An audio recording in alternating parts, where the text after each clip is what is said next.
não parar, não precipitar e não retroceder. Então dizer para esse cara, sabe quando nós vamos parar? Nunca. Nunca na sua porca vida. Né?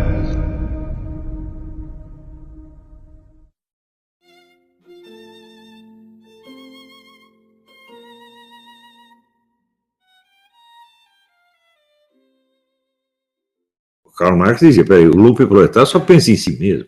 Ele só quer sacanear todo mundo e tirar vantagem. E ele é um Lupe proletário por causa disso. Né?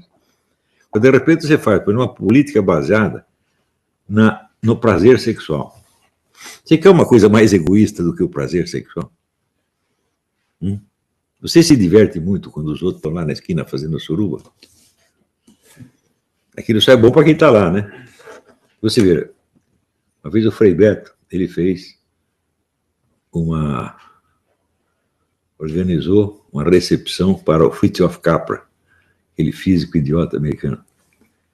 E daí eu escrevi no livro A Nova Era da Revolução Cultural, que esculhamba com o Fritjof Capra, mas que ele é uma besta quadrada, né? Ele tem o tal da física, ele não entende nem de tal, nem de física, nem de coisa nenhuma. Ele, por exemplo, ele dizia, até o fim da década vai acabar o consumo de combustíveis fósseis. Ele escreveu isso em 1980. E daí eles fizeram aquele oba-oba por Capra, e eu mandei um livro meu para o Cristóvão Buarque e para o Frei Beto. Né?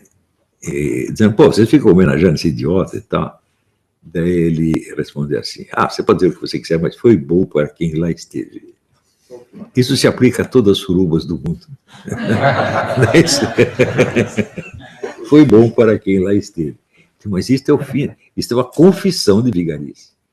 Nós ganhamos dinheiro, né, tomamos uísque, o salgadinho estava bom, ficamos no hotel de 5 estrelas, foi bom. Né?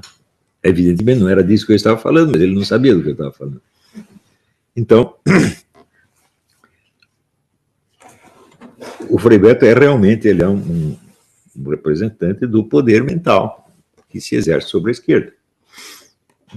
E as pessoas que seguem essa orientação, aí tem um truque que eu estava explicando no meu livro que não ficou pronto ainda, que é A Marcha dos Abismos, né, que é a história das várias correntes ideológicas que contribuíram para o Maio de 68. E existe um elemento que é o seguinte, uma teoria política qualquer, uma ideologia, ela tem duas coisas. Por um lado, ela tem as suas frases explícitas, quer dizer, os seus ideais explícitos. Por outro lado, ela tem a sua lógica interna, a estrutura. As frases separadas todo mundo pega, né? Mas a estrutura precisa do exame. E acontece que quando você começa a obedecer uma das frases, uma das ordens, você está comprometido pelas outras, na mesma ordem que a estrutura da ideologia está. Então, quer dizer, você, quando serve a uma ideologia, você está servindo a várias ordens não expressas, que estão implícitas na lógica do sistema. Está entendendo? Então, é a mesma coisa de Deus. Você não sabe o que vai dar o que você está fazendo. Porque você quer atender a estas ordens que você conhece. Mas qual é a conexão dela com as outras ordens e com outras premissas que não estão declaradas ali? Não estão declaradas, não é porque alguém decidiu esconder, não é por isso. É porque às vezes o próprio autor da coisa não pegou. E eu dei o seguinte exemplo, olha lá. Karl Marx, ele várias vezes percebeu que o proletariado era um bando de idiota que precisava da liderança dos intelectuais. Ele percebeu isso, ele comentou com o Engels. Por isso, se você procurar a obra inteira dele, ele não examina isso sistematicamente em parte alguma. Ele deixou varrer esse problema para baixo do tapete. O que aconteceu com a Revolução Proletária Soviética? A ditadura de intelectuais que oprimiram o proletariado. Né? Isso já estava na lógica interna do marxismo. Não como uma tese explícita, não como um objetivo. Né? Mas se tem um problema que é causado pelo seu próprio movimento e que a teoria do movimento não aborda, ela esconde, esse problema vai continuar existindo, meu Deus do céu. Está entendendo como é que é isso? Então, do mesmo modo, se você pegar a proposta ideológica do PT, que é o empoderamento do lumpenproletariado. Né? É claro que o empoderamento... Como é que você vai examinar? O que é o lumpenproletariado? O Haddad, no livro dele, parte do princípio que o lumpenproletariado é o povo pobre. São os coitadinhos. E que é uma classe social. E isso é inteiramente absurdo. Isso é analfabeto de sociologia, porque o lumpenproletariado, como eu disse, ele não é uma classe, ele é uma outra sociedade de classe dentro da sociedade de classe. Ele tem a estrutura de uma sociedade de classe. Por exemplo, se você pegar o narcotráfico, ele é toda uma estrutura de comando, tem uma cadeia de comando, e assim por diante. Né? Então, o que você vai fazer com a apologia do lumpenproletariado? Você vai criar o reino do banditismo. Você vai entregar todo o poder aos grandes bandidos, bilionários. Isso é inevitável, está entendendo? Mas isso está nos ideais expressos do Haddad? Não, isso está na lógica interna. Você está entendendo? Quer dizer, aquele problema que ele não percebeu está ali dentro. E esse problema vai se manifestar no tempo devido. Está compreendendo? Então, vamos dizer, as próprias técnicas psicanalíticas podem nos ajudar a isso aí, porque, como dizia o meu falecido amigo Ronald Alfredo César Miller, uma neurose é uma mentira esquecida na qual você ainda acredita.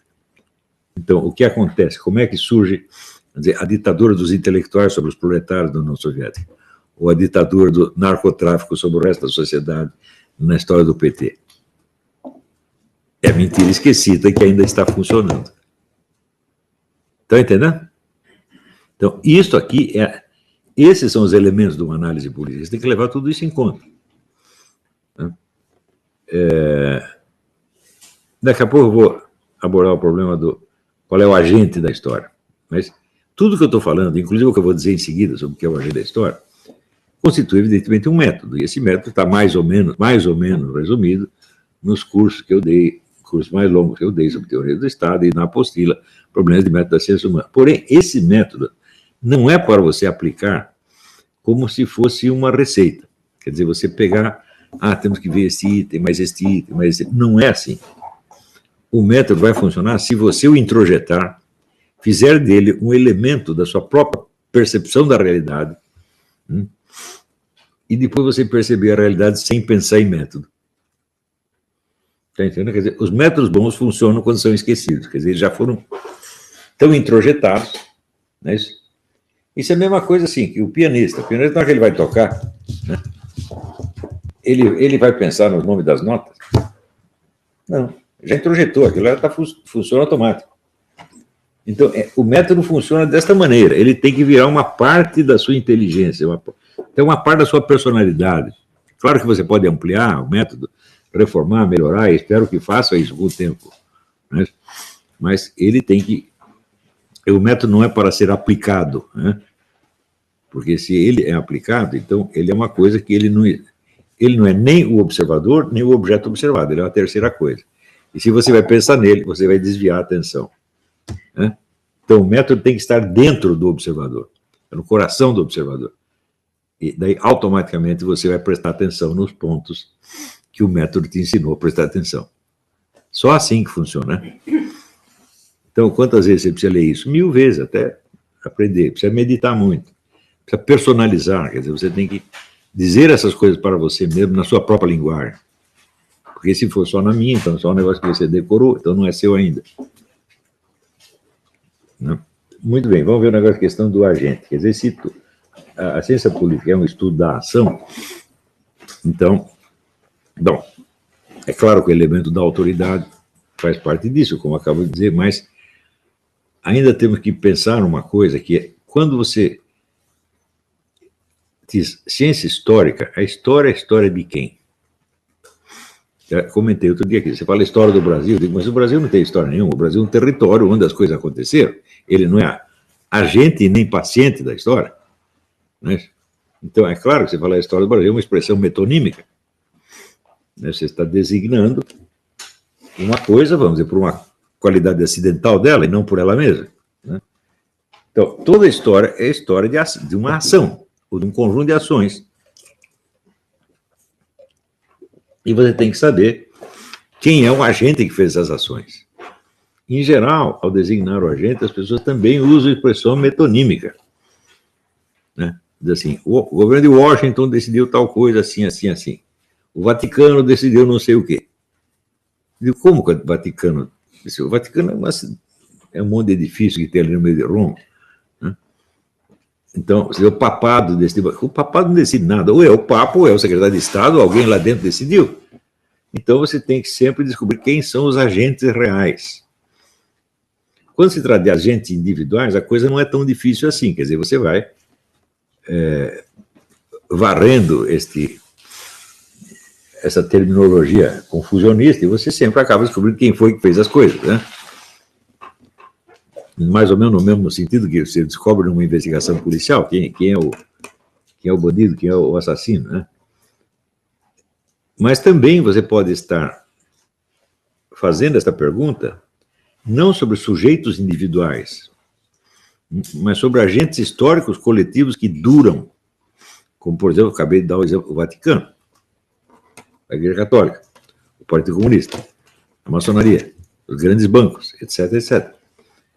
Dessas entidades que são designadas por nomes gerais, quais são realmente sujeitos da história? Quais são realmente agentes históricos?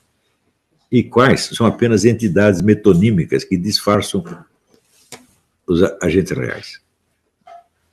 Não é isso? Então, nós podemos perguntar assim, as nações podem ser agentes da história? A resposta é nunca. Sempre que você disser que uma nação fez algo, você está raciocinando metonimicamente. Né? Então, por exemplo, a Alemanha invadiu a Áustria. Como a Alemanha invadiu a Áustria? Quer dizer que o território alemão cobriu o território? Não. São alguns alemães que entraram lá, não é isso? Quais alemães e quem mandou? Tá certo? Então, nós entendemos que as nações jamais são agentes históricos. Para ser um agente, é necessário ter uma unidade substantiva, não apenas uma unidade verbal. Quando nós falamos uma nação, qual é a unidade de ter uma nação? Bom, é uma unidade verbal, conceitual. Dentro da nação existe uma multiplicidade de elementos que uns não têm absolutamente nada a ver com o outro. E nunca uma nação inteira age de maneira unificada. Isso nunca acontece. Isso é absolutamente impossível. Você pega a nação inteira, bom, então deve abranger também os bebês recém-nascidos, né? Os loucos que moram lá, os bêbados, todo mundo participou? Não, é sempre um pedaço. Então, quer dizer, a nação não é um agente histórico. Ela pode designar metonimicamente um agente histórico. Mas se é a metonímia é uma qualidade de alguma coisa, alguma substância real. Qual é a substância real que está envolvida? Tá certo? Então, nós podemos entender, por exemplo, que a Alemanha, né, nunca foi sujeito de ação, mas o Partido Nazista foi. Porque ali você tem uma entidade que os caras se reúnem, que eles têm um propósito comum, que eles declaram esse propósito, que eles repetem o mesmo discurso, e que eles têm uma vontade convergente. Então você pode entender que esta entidade ela tem força agente e dá para você escrever a história dela. Se você for escrever a história da Alemanha, é apenas a história de coisas que aconteceram no território. Não, essa história não tem unidade. Isso é muitíssimo importante de entender. A unidade dos acontecimentos históricos, frequentemente, é uma fantasia que só existe na cabeça do historiador.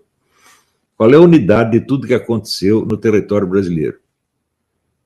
Uma coisa não tem absolutamente nada a ver com a outra, mas na cabeça do historiador, ele cria uma ficção que ele chama História do Brasil. Agora, se ele for escrever a história do Partido Nazista, aí já não é ficção. Aí a unidade não está só na cabeça dele. Por quê? Porque todos os caras que entraram no Partido Nazista, eles estavam lá concordando com as mesmas coisas e querendo fazer as mesmas coisas. Então havia uma concordância, uma convergência de vontades e, portanto, uma convergência de ações. Não é a mesma coisa que a unidade, vamos dizer, física do ser humano, mas é uma unidade, de qualquer maneira. Não é isso? É uma unidade composta de elementos separados, porém convergentes. E nunca nenhuma nação foi isso. Está entendendo? Se você pegar certas organizações, como por exemplo a Igreja Católica, ou cada igreja protestante considerada em si mesma, ela tem essa espécie de unidade, quer dizer, ela pode continuar agindo de uma maneira convergente. Por quê? Porque todos os seus membros estão querendo a mesma coisa, durante um certo tempo. Não é isso? Mais ainda, nós só podemos entender que uma ação tem dimensão histórica quando ela dura mais do que a vida do agente individual. Se tudo que o sujeito fez foi apagado durante a vida dele, não deixou rastro histórico. Mas nós entendemos, por exemplo, o Código Napoleão não é assim. Por quê? Porque ainda tem países que obedecem ao Código Napoleão. Não é isso? Os 10 mandamentos. Moisés desceu do Sinai com os 10 mandamentos na mão. Tem os caras obedecendo até hoje. Não é isso? Então, aí você vê a verdadeira dimensão da ação histórica se mede pela sua duração. E essa duração depende de que haja tipos de agentes que sejam capazes de fazer milhares de ações individuais continuarem convergindo no mesmo sentido durante muitas gerações. Está entendendo? Então, aí entra realmente o problema da reprodução de valores e de condutas, através da educação, do treinamento, etc., da disciplina. Tudo isso importa. Então, só as entidades que têm isto têm realmente história. As outras têm história só metonimicamente. Então, podemos escrever, por exemplo, uma história da Igreja Católica, uma história da maçonaria, né? Ou pelo menos, vamos dizer, das maçonarias nacionais, porque eu duvido que exista uma unidade mundial da maçonaria. Isso não existe. Né? Existem várias maçonarias diferentes, às vezes até as lojas, uma não sabe o que a outra está fazendo.